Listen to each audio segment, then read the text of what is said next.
I've never been the biggest Ghibli fan, but The Boy and the Heron just came out, and according to the production details, this film has been in production for almost 10 years now, and it truly feels and sounds like Miyazaki's final film and a conclusion to his movies. The anticipation around this film has been insane, and while I haven't been that wrapped up because, again, I'm not a big Ghibli fan, it looked very good, and it did well critically in film festivals, so yeah, whatever, I thought it looked good. The discussion around this film is usually positive, so I don't know if this is controversial or anything, but I just think it's solid. It has its ups and downs, but in general, it's just good from start to finish. I really don't see why people love this movie so much. Nothing in it really impacted me that much. I mean, I guess if there's anything to compare it to, it's kind of like Howl's Moving Castle, but that movie is constantly great throughout. This movie is just mostly good. Regardless, I'm going to spend the rest of the video discussing this movie and my general thoughts on it. This is also going to be spoiler free. Let's just get into the magical world or wherever this movie takes place. Let's just get into it. First of all, I just want to talk about the score here because it's one of my favorite elements of the film. Honestly though, it's nothing that good compared to everything else Ghibli has made, because literally everything else Ghibli has made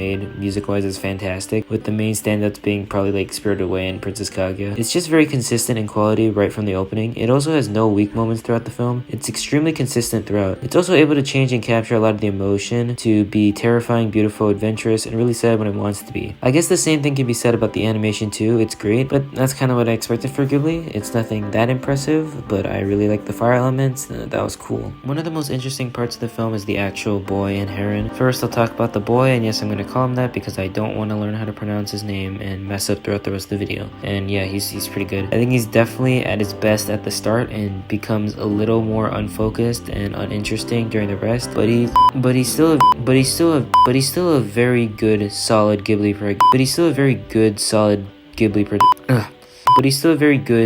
Ghibli protagonist throughout. I like how he has all this suffering bottled up. The movie never really outright shows throughout, and the movie just implies what's going on through like certain scenes, like that rock scene, which I will not spoil, but that scene is great. It really shows what he's feeling without ever really showing what it actually means. He's also really fun to follow, seeing a protagonist that is just fed up with everything. It's pretty interesting and cool to follow a character like this throughout the film. His defying yet obedient personality makes him really interesting. I just thought as the film goes on, his more unlikable traits go away, which makes sense, but that's what I liked about him mostly, so it took away a bit of what I liked. The ending with him is still great, and it's definitely one of the best parts of the movie, and probably left much more people stunned than it did for me. Now on to the Heron, which is fantastic for like 30 minutes. I greatly enjoyed him at the start when he was much more mysterious. The design they give him, while kind of having spoilers, so I won't explain it all, but it's extremely creative. It also gets really disturbing and brutal at some parts. The mixing of human body parts and the skin of the bird is so cool, and it ends up having really horrific scenes where he's threatening the boy. It's just great.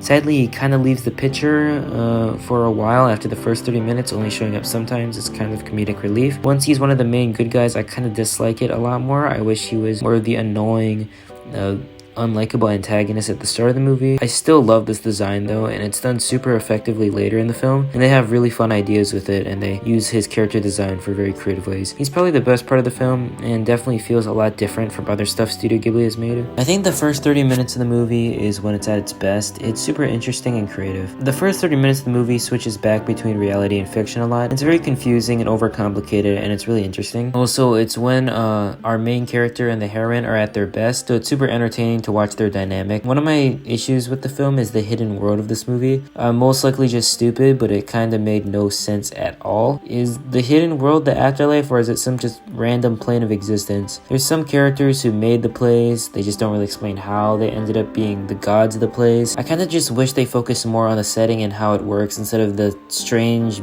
blob things and the birds with knives that are actually very funny. I don't know, the movie just became too big and chaotic, and it really didn't work with a film that seems to be so character focused and like all about our main character and him accepting, you know, the more of the story. And he's also probably a metaphor for Miyazaki's career and stuff. So I kind of feel like the movie maybe should have focused on him a little bit more than the world, which wasn't very interesting. So yeah, a bit mixed story-wise, but it's still good enough. I was being negative. I don't particularly love it, but it's still solid. It's not as good as the first 30 minutes, which I think are my favorites of the movie, and the rest is still good. So yeah, in conclusion, this movie is pretty good. It has its issues and its highs, but in general, I just think it's a good movie. I'm going to give The Boy and the Heron a solid 7 out of 10. Anyways, I've changed the style of the titles for these videos to be more of a series. I'm probably going to stick with this because I think it spoils less of what I actually think about the movie, so people will actually click on it. I've also seen like 3 movies in theaters this week, and I gotta keep working on the 2023 videos, so I'll see you in 2 weeks for the next review. 2023 videos are coming out at the end of the year, and this is an epic outro.